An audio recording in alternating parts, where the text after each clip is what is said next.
आज हम लोग जानेंगे मुक्त इलेक्ट्रॉन क्या होते हैं, मुक्त इलेक्ट्रॉन की संख्या के आधार पर पदार्थों को वर्गीकरण के बारे में जानेंगे, यानी इसके बेसिस पे चालक, कंडक्टर, इंसुलेटर, सेमीकंडक्टर क्या होते हैं, साथ में विद्युत धारा, विद्युत विभव, विभवांतर, विद्युत वाहक बल, वोल्टेज के बारे में बताएंगे। इतनी सारी टॉपिक पे बात करने वाले हैं। वीडियो बहुत इंपॉर्टेंट है, अंत तक देखेंगे तभी पूरी जानकारी प्राप्त कर सकते हैं, अन्यथा स्किप करके देखने पे आप पूरी जानकारी यहाँ से प्राप्त नहीं कर सकते। तो देखिए चैप्टर 1 है, जी हाँ चैप्टर 1 है विद्युत की मौलिक शब्दावली, जिसे बेसिक टर्मिनोलॉजी ऑफ इलेक्ट्रिसिटी कहा जाता है। कुछ भी जानने से पहले दोस्तों आपको परिचय जानना बहुत जरूरी है, क्योंकि बिना परिचय के आप कुछ नहीं आगे जान सकते उसके बारे में। अगर परिचय आपको पता रहेगा तभी उस टॉपिक के बारे में बहुत अच्छी तरीके से नॉलेज गेन कर सकते हैं। तो सबसे पहले हम लोग परिचय जान लेते हैं इसके बारे में। देखिए जब एम्बर, ध्यान दीजिएगा, एम्बर एक पदार्थ होता है, ठीक ना, एम्बर एक पदार्थ होता है। जब एम्बर को किसी रेशम के कपड़े से रगड़ा जाता है, कपड़े पर रगड़ा जाता है, या कहें बिल्ली की खाल पर, ठीक है, तो उसके अंदर कागज के छोटे छोटे टुकड़े को अपनी तरफ आकर्षित मतलब अट्रैक्ट करने का गुण पैदा हो जाता है, यानी उसके अंदर प्रॉपर्टी ऐसी आ जाती है कि वो क्या करें, अट्रैक्ट करने लगे, ठीक है, कागज के छोटे छोटे टुकड़े को। देखिए जो अट्रैक्ट करने के गुण को, यानी अट्रैक्ट करने की जो प्रॉपर्टी है, इस गुण को गिलबर्ट एक वैज्ञानिक थे, इन्होंने 1600 ईस्वी में विद्युत यानी इलेक्ट्रिसिटी की संज्ञा दी। इन्होंने क्या किया, इन्होंने इलेक्ट्रिसिटी का नाम दिया। ग्रीक भाषा में इलेक्ट्रॉन को एम्बर कहे जाने के कारण, ध्यान दीजिएगा, एम्बर या अंबर कुछ तरीके से कह सकते हैं, एम्बर कहे जाने के कारण इन्होंने विद्युत शब्द यानी जो इलेक्ट्रिक शब्द था आपका, उसी को इन्होंने इलेक्ट्रॉन का नाम दे दिया। जी हां, आपने सही सुना। इतनी तो हो गई गाइस बेसिक बातें। अब हम लोग जान लेते हैं कि भैया मुक्त इलेक्ट्रॉन क्या होते हैं, ठीक है। कोई भी पूछ सकता है भैया बताओ फ्री इलेक्ट्रॉन क्या होते हैं, मुक्त इलेक्ट्रॉन क्या होते हैं। देखिए किसी भी परमाणु के बाहरी कक्षा, किसी भी परमाणु के बाहरी कक्षा के वे इलेक्ट्रॉन जो नाभिक से अपेक्षाकृत कम बल से बंधे होते हैं, ध्यान दीजिएगा, नाभिक से कम बल से बंधे होते हैं, एवं थोड़ी सी बाह्य ऊर्जा प्राप्त करके, ध्यान दीजिएगा, थोड़ी सी बाह्य ऊर्जा प्राप्त करके अपनी कक्षा को छोड़ देते हैं, एवं पदार्थ में विचरण करने के लिए स्वतंत्र होते हैं, मुक्त इलेक्ट्रॉन कहलाते हैं। तो देखा आपने कितनी अमेजिंग तरीके से परिभाषा है। चलिए अगले टॉपिक्स पे हम बात कर लेते हैं। मुक्त इलेक्ट्रॉनों की संख्या के आधार पर पदार्थों का वर्गीकरण मीन्स क्या हुआ, classification of material on the basic of free electrons. देखिए मुक्त इलेक्ट्रॉनों की संख्या के आधार पर विद्युत इंजीनियरिंग पदार्थ की निम्नलिखित 3 प्रकार से बांटा जा सकता है। सबसे पहला चालक जिसे कंडक्टर बोलते हैं, उसके बाद विद्युत रोधी यानी कुचालक जिसे इंसुलेटर बोलते हैं, उसके बाद बात करें तो अर्धचालक जिसे सेमीकंडक्टर के नाम से जाना जाता है। इलेक्ट्रॉन के बेसिस पे हम लोग जान लेते हैं चालक यानी कंडक्टर की परिभाषाएं क्या होती हैं।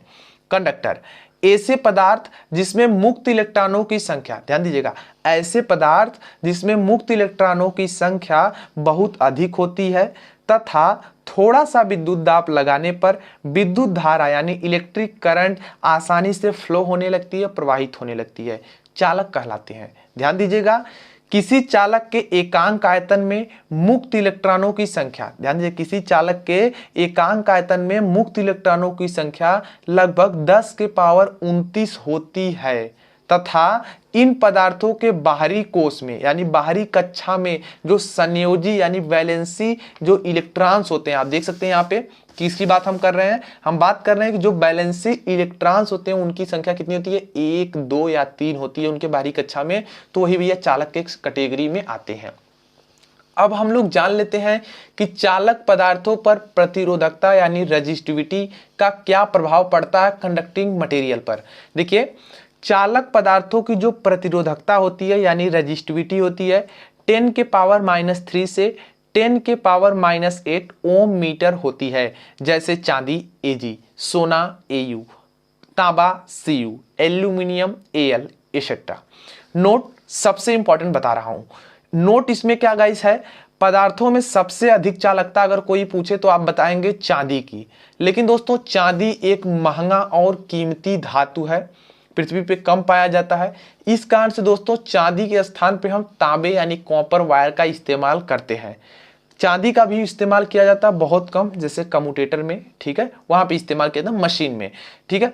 अब देखिए हम लोग जान लेते हैं दोस्तों विद्युत रोधी क्या होते हैं, यानी कुचालक, इंग्लिश में बोले तो इंसुलेटर क्या होते हैं। परिभाषा क्या होगी, ऐसे पदार्थ जिनमें मुक्त इलेक्ट्रॉनों की संख्या लगभग शून्य होती है एवं विद्युत दाब लगाने पर भी इसमें धारा का प्रवाह संभव नहीं हो पाता। ध्यान दीजिएगा, विद्युत दाब लगाने पर भी इसमें धारा का प्रवाह संभव नहीं हो पाता, विद्युत रोधी या कुचालक कहलाते हैं। ऐसे पदार्थों के बाहरी कक्षा में संयोजी इलेक्ट्रॉन की संख्या 5, 6 या 7 होती है एवं इनकी प्रतिरोधकता यानी रेजिस्टिविटी 10 के पावर 3 से, ध्यान दीजिएगा माइनस नहीं प्लस में है, 10 के पावर 3 से 10 के पावर 18 ओम मीटर, ओम मीटर क्या है, इसका मात्रक होता है प्रतिरोधकता का यानी रेजिस्टिविटी का, के क्रम में होती है। एग्जाम्पल के लिए बात करें तो जैसे सूखी लकड़ी, ठीक है, सूखी लकड़ी आपकी आएगी, प्लास्टिक आएगा, ग्लास आएगा, रबड़ आएगा, सिरेमिक जिसे चीनी मिट्टी बोलते हैं, ये सब आपके विद्युत रोधी इंसुलेटर के कैटेगरी में आते हैं। अब हम लोग बात कर लेते हैं कि अर्धचालक क्या होते हैं, यानी सेमीकंडक्टर क्या होते हैं, इसकी परिभाषा कैसे देंगे। ऐसे पदार्थ जो न तो पूर्णतः चालक होते हैं और न ही पूर्णतः विद्युत रोधी होते हैं, अर्धचालक पदार्थ कहलाते हैं, यानी दोनों के बीच के होते हैं, यानी चालक और इंसुलेटर के बीच के होते हैं, उसी पदार्थ को अर्धचालक कहते हैं। ऐसे पदार्थों की चालकता चालकों से कम होती है, ध्यान दीजिएगा, ऐसे पदार्थों की चालकता जो होती है वो चालकों से कम होती है परंतु विद्युत रोधियों से अधिक होती है, तथा इनके एकांक आयतन में मुक्त इलेक्ट्रॉन की संख्या 10 के पावर 18, ध्यान दीजिएगा 10 के पावर 18 लगभग होती है एवं इनकी प्रतिरोधकता यानी रेजिस्टिविटी 10 के पावर -2 से 10 के पावर 3 ओम मीटर तक होती है।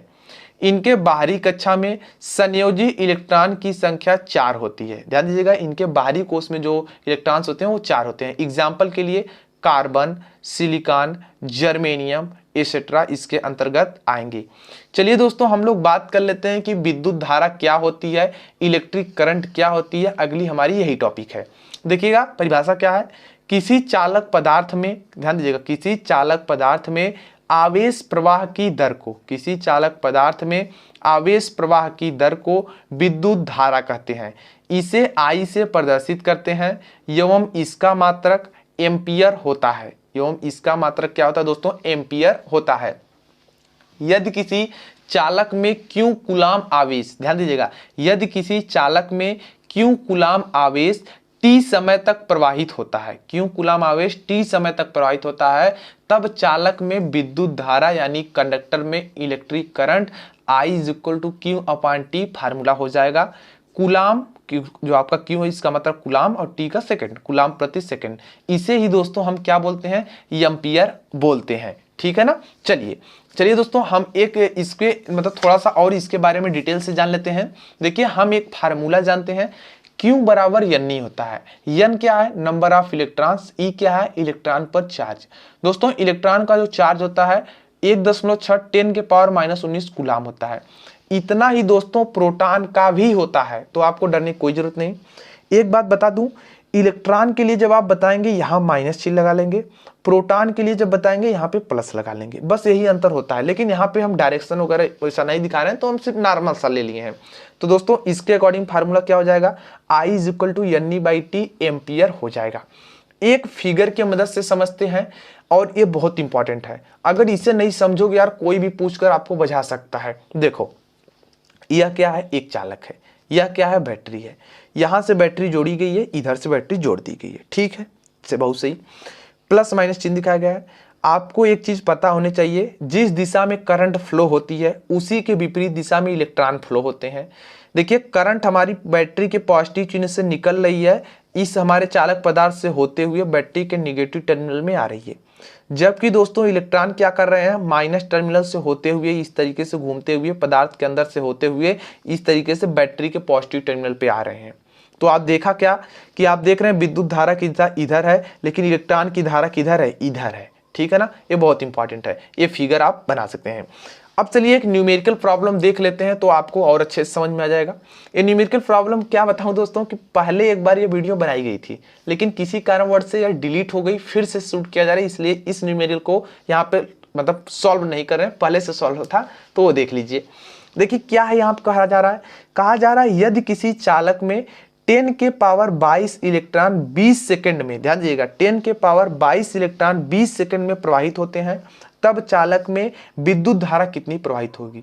वी हैव गिवन मतलब दिया गया है, n इक्वल टू क्या दिया है 10 के power 22, t equal to 20 second, e electron पर चार्ज कितने होते हैं 1.6 10 पावर -19 कूलम, माइनस चिन्ह देते हैं, वो इलेक्ट्रॉन प्रोटॉन के कारण होते हैं, लेकिन यहाँ पर नहीं देने की जरूरत है।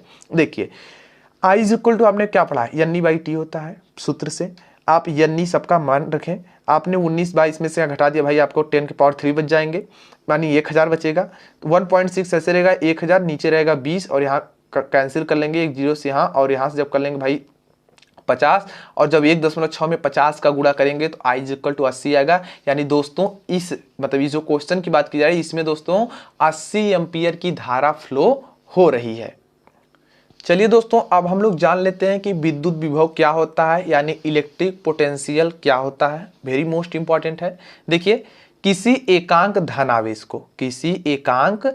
आवेश को अनंत से किसी बिंदु तक लाने में किया गया कार्य विद्युत विभव कहलाता है।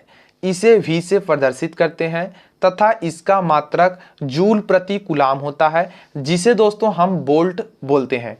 माना यदि Q कूलाम आवेश को, ध्यान दीजिएगा, माना यदि Q कूलाम आवेश को अनंत से किसी बिंदु तक लाने में किया गया कार्य W जूल हो तो वैद्युत विभव V इक्वल टू W/Q या Q नॉट भी बोलते हैं, उससे आपको नहीं घबराना है। W का मात्रक जूल होता है यानी कार्य, Q आपका कूलाम यानी जूल प्रति कूलाम, और जिसे दोस्तों हम क्या बोलते हैं इंग्लिश में वोल्ट बोलते हैं, इसका मात्रक हो जाता है। अब हम लोग जान लेते हैं दोस्तों पोटेंशियल डिफरेंस क्या होता है, यानी विभवांतर क्या होता है, मोस्ट इंपॉर्टेंट है। देखिए किन्हीं दो विभवों के अंतर को विभवांतर कहा जाता है, इसे V से प्रदर्शित करते हैं। ध्यान दीजिए क्या हमने परिभाषा बताई, किन्हीं दो विभवों के अंतर को विभवांतर कहा जाता है, इसे V से प्रदर्शित करते हैं। एवं इसका मात्रक वोल्ट होता है। यदि दो आवेशों पर विभव क्रमशः V1 तथा V2 है, तब दोनों आवेशों के मध्य विभवांतर का सूत्र दोस्तों क्या हो जाएगा, V equal to V1 - V2 volt हो जाएगा। ठीक है, चलिए दोस्तों हम लोग अगली टॉपिक के बारे में बात कर लेते हैं, जिसका नाम है विद्युत वाहक बल, जिसे इंग्लिश में बोलते हैं इलेक्ट्रोमोटिव फोर्स या तो कहें EMF। और इसके बाद हम लोग जान लेंगे वोल्टेज के बारे में।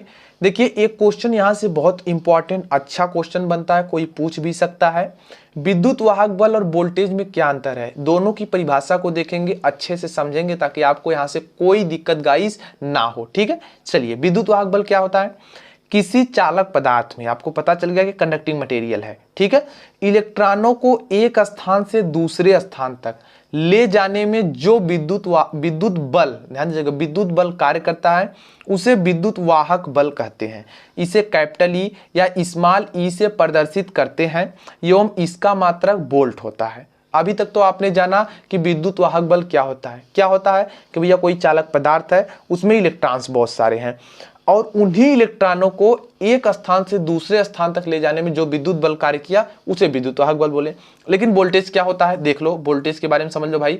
वोल्टेज क्या होता है, वोल्टेज यह एक प्रकार का विद्युत दाब होता है। वोल्टेज क्या होता है, यह एक प्रकार का विद्युत दाब होता है जो इलेक्ट्रॉन के द्वारा उत्पन्न होता है। वोल्टेज जो होता है दोस्तों, यह एक प्रकार का विद्युत दाब होता है जो इलेक्ट्रॉन के द्वारा ही प्रोड्यूस होता है, उत्पन्न होता है एवं चालक में धारा प्रवाह की दिशा को निश्चित करता है, यानी किस दिशा में धारा बहनी चाहिए उसको यह निश्चित करता है, डिफाइन करता है। इसे भी से प्रदर्शित करते हैं और इसका मात्रक वोल्ट होता है। तो आपने अभी तक क्या देखा कि आपने यही देखा कि इलेक्ट्रॉन तो चालक में है, उनको एक स्थान से दूसरे स्थान तक ले जाने में जो बल कार्य किया विद्युत बल, उसे विद्युत वाहक बल बोले। जबकि इलेक्ट्रॉनों के द्वारा ही आपका वोल्टेज उत्पन्न होता है, एक प्रकार का दाब होता है जो इलेक्ट्रॉनों की दिशा को निर्धारित कर देते हैं, ठीक है ना। एक दिशा को देख सकते हैं, धारा प्रवाह दिशा को निर्धारित करते हैं, यानी इलेक्ट्रॉन को निर्धारित करता है। तो गाइस ये है आपके विद्युत वाहक बल और वोल्टेज में अंतर। तो देखा आज की इस वीडियो में हमने जितनी टॉपिक्स पे कही थी सब पर बात की। आई होप आपको ये लेक्चर पसंद आए होंगे, तो प्लीज़ लाइक करना ना भूलें। नए हो अभी तक हमारे यूट्यूब चैनल को सब्सक्राइब नहीं किया तो प्लीज़ सब्सक्राइब कर लीजिए, क्योंकि हम इसी तरीके से वीडियोस बनाते रहते हैं। अब भी कोई डाउट्स या कोई सुझाव तो कमेंट सेक्शन में कमेंट कीजिए, हम रिप्लाई ज़रूर देंगे। Thanks for watching, good bye.